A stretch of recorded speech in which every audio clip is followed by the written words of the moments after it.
I never knew my parents. They both died of the plague a few months before I was born, and I was forced to gorge myself upon the infected rats, which built up my vast immunity to this horrible plague.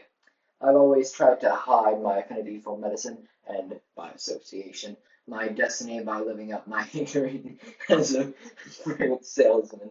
Who wrote this? I did. I'm dumber than I thought. Even though I tried my hardest to avoid it, the plague caught up to me, and now I must become what I was always meant to be. I am Throckmorton, the plague salesman, plague doctor. First try, baby. And this is my story.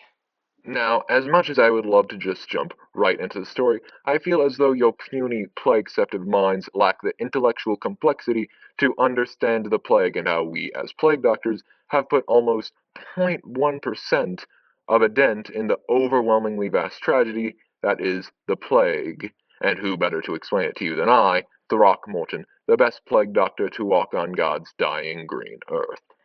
Here in the 17th century, myself and my bird-like goon platoon have been tasked with combating the Black Death, a plague so deadly it is believed to be divine punishment from God himself upon us lowly mortals.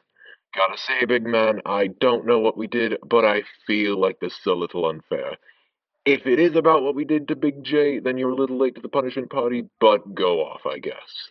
Luckily, as humanity does as well as it breathes, we have found yet another way to spit in the face of God, and by that I mean we have cures that work 1% of the time, 100% of the time. Allow me to show you.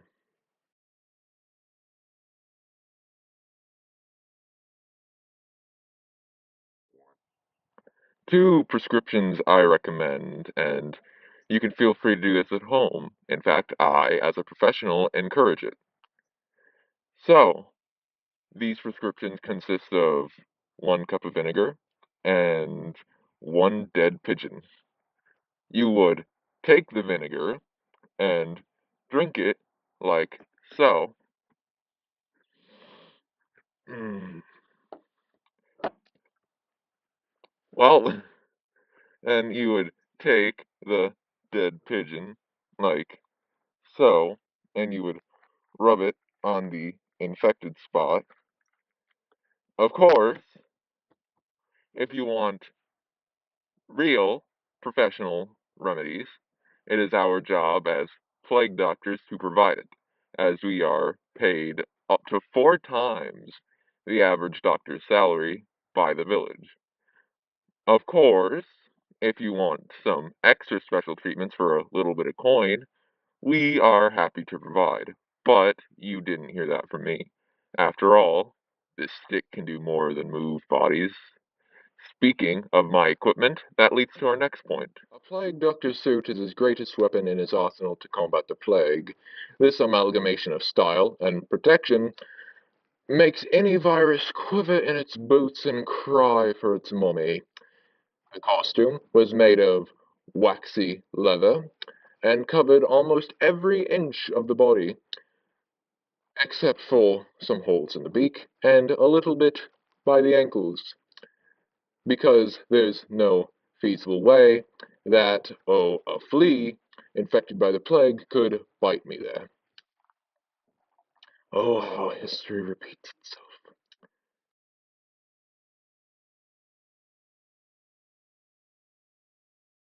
A question often asked, and I'm assuming many of you share this curiosity, is what's up with the beak?